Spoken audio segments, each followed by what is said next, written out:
எல்லாருக்கும் வணக்கம். இன்றைக்கி என்ன பார்க்க போகிறோம் அப்படின்னா, இன்றைக்கி சமையல் வந்து பீட்ரூட் வந்து கறி பண்ண போகிறோம். அதுக்கப்புறம் வந்து கேரட்டும் சௌச்சவும் சேர்ந்து கூட்டு பண்ண போகிறோம். இந்த கேரட்டும் சௌச்சவும் சேர்ந்து கூட்டு பண்ணும்போது ரொம்பவே வந்து உடம்புக்கு ஹெல்த்தியாக இருக்கும்.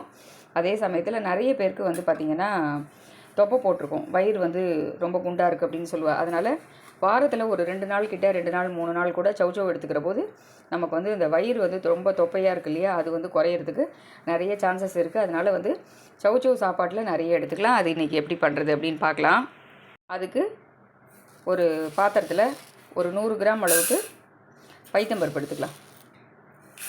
இந்த கப்பால் 2 கப்பு போட்டுருக்கேன். இந்த பைத்தம்பருப்பை நல்லா அலம்பி வாஷ் பண்ணிவிட்டு எடுத்துகிட்டு வந்துக்கலாம். இப்போது பைத்தம்பருப்பை வந்து நல்லா களைஞ்சி வாஷ் பண்ணி எடுத்துன்னு வந்துட்டோம். ஆனால் வந்து ஒரு 2-3 தடவை வந்து வாஷ் பண்ணிக்கலாம். இப்போ இதில் வந்து கொஞ்சமாக மஞ்சப்பொடி போட்டுக்கலாம்.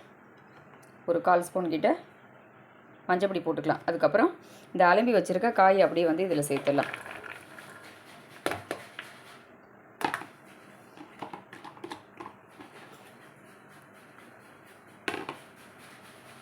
அடுத்தது இது மேலே வந்து கொஞ்சம் தண்ணி விட்டுக்கலாம். இந்த காயும் பருப்பும் வேகிற அளவுக்கு ஒரு 1/2 டம்ளர் அளவுக்கு நான் வந்து ஒரு சௌச்சவும் ஒரு கேரட்டும் எடுத்துட்டுருக்கேன். இப்போ இதில் தண்ணி விட்டுருக்கிறேன். கொஞ்சம் வந்து 2 தக்காளி நறுக்கி வச்சிடலாம். இப்போது 2 தக்காளி எடுத்து நறுக்கி வச்சுருக்கேன். இதையும் வந்து இதில் சேர்த்துடலாம். தக்காளி இருந்தால் தான் லேசான ஒரு புளிப்பு இருக்கும். இந்த கூட்டு வந்து தொட்டுன்னு சாப்பிட்றதுக்கும் நல்லாயிருக்கும், சைட் டிஷ் மாதிரி. அதே சமயத்தில் சாதத்தில் பிசைஞ்சு சாப்பிட்றதுக்கும் நல்லாயிருக்கும். அதனால தான் வந்து நம்ம சாதத்தில் பிசைஞ்சு சாப்பிட்றதுக்குனால தான் கொஞ்சம் தக்காளி சேர்த்தோம்னா இதோட புளிப்பு வந்து ரொம்ப நல்லாயிருக்கும் அப்படிங்கிறதுனால தக்காளி சேர்த்துருக்கேன். இப்போ இதை வந்து அப்படியே குக்கரில் வச்சு ஒரு 3 விசில் விட்டு எடுத்துக்கலாம். 3 இல்லை 4 விசில் கூட விட்டு குக்கர் மூடி போட்டு மூடிட்டு விசில் விட்டு எடுத்துக்கலாம். குக்கரில் வச்சு மூடிட்டோம். இப்போ ஒரு 3 அப்படி இல்லைனா 4 விசில் வந்த உடனே நம்ம திறந்துட்டு பார்க்கலாம். அடுத்தது இப்போ நம்ம வந்து பீட்ரூட் கறி தான் பண்ணிக்க போகிறோம். பீட்ரூட் கறிக்கு வந்து இன்றைக்கி தேங்காய் போட்டு பண்ண போகிறதில்ல, வெங்காயம் தக்காளி போட்டு பண்ணினோம் அப்படின்னா கறி வந்து ரொம்பவே டேஸ்ட்டாக ரொம்ப சூப்பராக இருக்கும். நீங்கள் வந்து இந்த மெத்தடில் ட்ரை பண்ணி பாருங்கள், உங்களுக்கே ரொம்ப பிடிக்கும். இப்போ வந்து அடுப்பில் வந்து ஒரு 2-3 ஸ்பூன் கிட்ட எண்ணெய் விட்டுருக்கேன், காஞ்சின்னு இருக்குது. இதில் வந்து ஒரு 1/2 ஸ்பூன் கிட்ட கடுகு போட்டுக்கலாம்.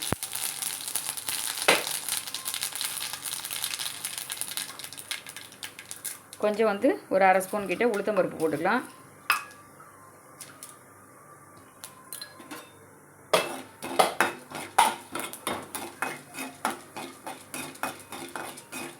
இந்த உளுத்தம்பருப்பு கொஞ்சம் அப்படியே லேசாக செவக்கட்டும்.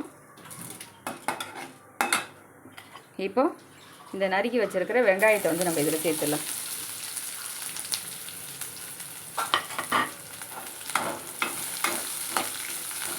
வெங்காயத்தை நல்லா வந்து ஒரு கிளாஸ் மாதிரி வதக்கிக்கலாம்.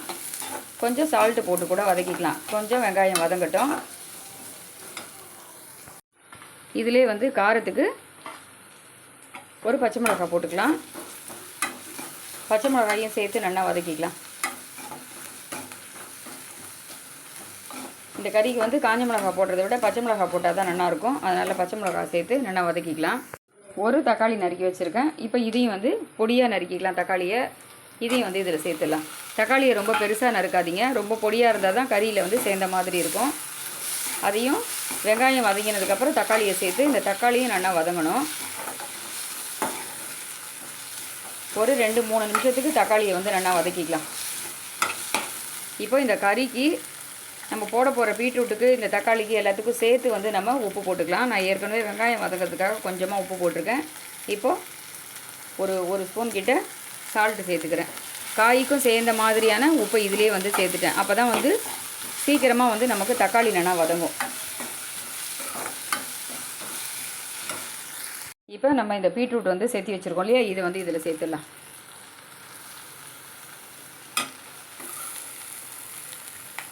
ஸ்வீட்டாக டேஸ்ட்டாக ரொம்ப நல்லாயிருக்கும். இந்த கறியை சாதத்திலே கூட பிசைஞ்சு சாப்பிட்லாம், அந்த அளவுக்கு நல்லாயிருக்கும்.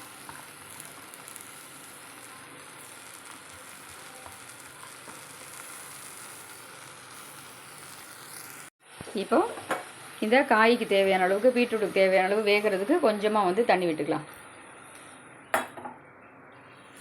ஏன்னா இந்த வெங்காயம் தக்காளியோடு சேர்ந்து இந்த கறியும் வந்து நல்லா வேகணும். ஏற்கனவே உப்பு போட்டுட்டோம், அதனால் எல்லாத்தையும் வந்து நல்லா மிக்ஸ் பண்ணிவிட்டு மேலே மூடி வச்சுடலாம்.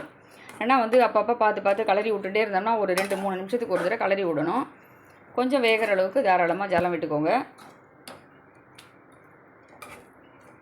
இப்போ மேலாக அப்படியே மூடி வச்சிட்டோம்னா ஒரு 10 நிமிஷத்தில் கறி வந்து நமக்கு ரெடி ஆகிடும். இப்போ அப்பப்போ மட்டும் ஒரு 2 நிமிஷத்துக்கு ஒரு தடவை கலரி விட்டுக்கோங்க. கொஞ்ச நாள் கழித்து நம்ம வெந்ததுக்கப்புறம் பார்க்கலாம். அடுத்தது நம்ம வந்து கூட்டுக்கு தான் அரைச்சிக்க போகிறோம். காய் வந்துடுத்து, அடுப்பில் வந்து கறியும் வந்து வெந்துட்டுருக்கு. இப்போது இதுக்கு வந்து ஒரு 2 பச்சை மிளகா போட்டுக்கலாம். ஒரு பழுத்த மாதிரி ஒரு மிளகா இருக்குது, பரவாயில்ல போட்டுக்கலாம். காரத்துக்கு 2 பச்சை மிளகா, ஒரு 1/4 மூடி அளவுக்கு தேங்காய் எடுத்துட்டுருக்கேன்னு வச்சுக்கோங்களேன். ஒரு டேபிள் ஸ்பூன் அப்படின்னு சொல்லணும்னா ஒரு 3-4 டேபிள் ஸ்பூன் அளவுக்கு எடுத்துட்டுருக்கேன். 1 ஸ்பூன் அளவுக்கு ஜீரகம் போட்டுக்கலாம். ஜீரகம் கொஞ்சம் கூடுதலாக இருந்தால் கூட வாசனையாக நல்லாயிருக்கும். இப்போ இதை வந்து ஃபஸ்ட்டு ஒரு தடவை ஓட்டிட்டு கொஞ்சமாக ஜலம் விட்டு கொஞ்சம் கெட்டியாக தேங்காய் சட்னி மாதிரி நம்ம இதை அரைச்சி எடுத்துக்கலாம். இப்போ நமக்கு வந்து கறி வந்து நல்லா வெந்துருக்கு. நம்ம விட்டுருந்த தண்ணியெல்லாம் இழுத்துன்னு எடுத்து பாருங்கள். அந்த ஜலமெல்லாம் ஃபுல்லாக இழுத்துட்டு காய் வந்து சூப்பராக வந்து இந்த வெங்காயம் தக்காளியோடு சேர்ந்து பீட்ரூட் வந்து நல்லா வெந்துருக்கு. இந்த மாதிரி கறி பண்ணிங்கன்னா ரொம்ப சூப்பராக இருக்கும். இப்போ ஸ்டவ் வந்து ஆஃப் பண்ணிக்கலாம். அடுத்தது நம்ம கூட்டு பண்ணிக்கலாம்.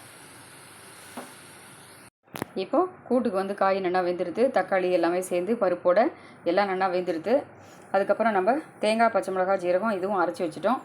இப்போ நம்ம இந்த காய்க்கு தேவையான அளவு இன்னும் உப்பு போடலை, அதனால் உப்பு போட்டுக்கலாம். 1 ஸ்பூன் கிட்ட கல் உப்பு போட்டுக்கலாம். ஏன்னா பைத்தம்பருப்பு கூட்டு அப்படிங்கிறதுனால ரொம்ப வந்து ஜாஸ்தி வந்து உப்பு தேவைப்படாது, அதனால் பார்த்துன்னு போட்டுக்கலாம். இதை வந்து நல்லா மிக்ஸ் பண்ணிடலாம். இப்போது நம்ம இந்த அரைச்சி வச்சுருக்கோம் இல்லையா விழுது, இதையும் வந்து இதில் அப்படியே சேர்த்துடலாம். இதையும் சேர்த்து நம்ம வந்து நல்லா கலந்து விட்டுக்கலாம். இந்த ஜாரில் கொஞ்சமாக தண்ணி விட்டு இதையும் அட்ஜஸ்ட் பண்ணி இதிலே விட்டுடலாம். ஜாஸ்தி தண்ணி விட வேண்டாம், கொஞ்சமாக தண்ணி சேர்த்து நம்ம இதையும் வந்து நல்லா கலந்து விட்டு அதையும் வந்து இதிலே சேர்த்துடலாம்.